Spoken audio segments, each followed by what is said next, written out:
दोस्तों, दज्जाल इस वक्त इस दुनिया पर मौजूद है। दज्जाल अभी आया नहीं है और किसी को पता नहीं है कि दज्जाल इस वक्त कहाँ है और आखिर में जमीन के किस हिस्से से निकलेगा। लेकिन पूरी इस दुनिया पर एक ऐसा सहाबी गुजरा है जिन्होंने दज्जाल को देखा भी है, इससे मुलाकात भी की है और इससे बातचीत भी की है। दोस्तों, वीडियो को जरा गौर से सुनिएगा।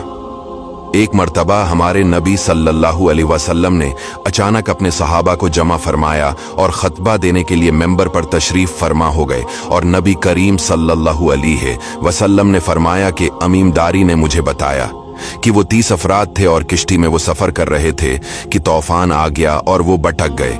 तकरीबन महीना भर वो समंदर में घूमते रहे और एक दिन सूरज गुरूब होने के वक्त एक नामालूम ईलैंड पर वो पहुंचे। उन्हें वहां सयाह रंग की मखलूक नजर आई जिसके जिस्म पर बाल बहुत ज्यादा थे। उन्होंने उससे पूछा कि तुम कौन हो? उसने कहा, मैं जासूस हूं, और कहा कि हमें अपने बारे में कुछ बताओ। उसने कहा कि ना मैं तुम्हें कुछ बताऊंगा न तुमसे कुछ सुनूंगा। तुम उस बदखाने में जाओ, वहां एक शख्स तुम्हारा बड़ी बेचैनी से तुम्हारा वेट कर रहा है, वही तुम्हें कुछ सुनाएगा भी और बताएगा भी। फिर वो सब अंदर चले गए। वहां एक शख्स सख्ती से जंजीरों में झगड़ा हुआ था। उसने पूछा कि तुम लोग कौन हो और कहां से आए हो? उन्होंने बताया, शाम से आए हैं। उसने पूछा, अरब का क्या हाल है? और एक शख्स वहां पैदा होना था, उसका क्या हाल है? यानी हमारे नबी अलैहिस्सलाम के बारे में पूछा। सहाबा ने बताया कि वो अच्छे हाल में है। पहले तो उनकी मुखालफत हुई, लेकिन अब वो तमाम अरब पर वो गालिब हो गए हैं। ये सुनकर उस शख्स ने 3 चीखें मारी और बोला कि मैं दज्जाल हूं और कहता है अनकरीब में आजाद हो जाऊंगा और जमीन का चप्पा चप्पा में घूमूंगा और इसका कोई हिस्सा नहीं छोड़ूंगा सिवाय मदीना के, क्योंकि मुझे में वहां जाने की ताकत ना होगी। और एक रिवायत की रोशनी में ये बात भी कही जाती है कि दज्जाल को हजरत सुलेमान अलैहिस्सलाम ने कैद किया था। दज्जाल का फितना तारीख में एक बहुत बड़ा खतरनाक फितना है।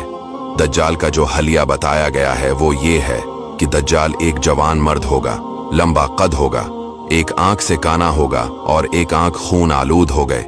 दज्जाल की पेशानी चौड़ी होगी और उसकी पेशानी पर लिखा होगा काफिर, जिसको हर मुसलमान पढ़ेगा और काफिर को नजर ना आएगा। दज्जाल के निकलने से पहले दुनिया बहुत बुरी हालत में होगी। इसके निकलने से पहले 3 साल पहले इस दुनिया में खशक साली फैली होगी। दीन के मामले में लोगों में कमजोरी पैदा हो चुकी होगी। तब दज्जाल ईस्ट साइड से अस्बहान या खुरासान शहर से निकलेगा और जमीन पर 40 दिन रहेगा, जिनमें से एक दिन 1 साल के बराबर होगा, दूसरा दिन महीने भर के बराबर होगा और तीसरे दिन हफ्ता के बराबर होगा। इस मद्दत में दज्जाल अपने गड्ढे पर सवार होकर सारी दुनिया का चक्कर लगाएगा। दज्जाल के इन फितनों की वजह से अहले ईमान सख्त परेशान और तंगी के आलम में भागकर दुखान नामी पहाड़ में पनाह लिए हुए होंगे। लेकिन दज्जाल उनका पीछा करके पहाड़ का गैरा करेगा। तब अल्लाह पाक हजरत ईसा अलैहिस्सलाम को नाजिल फरमाएगा।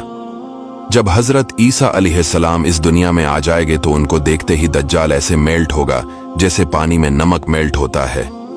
आप अलैहिस्सलाम दज्जाल को मकामिलत पर कत्ल करेंगे और उसके फॉलोअर्स में से किसी को भी जिंदा नहीं छोड़ेगा। ये फितना बहुत शदीद होगा। नबी पाक अलैहिस्सलाम ने फरमाया कि जो सूरह कहफ की पहली 10 आयतें याद करेगा दज्जाल के फितने से महफूज रहेगा।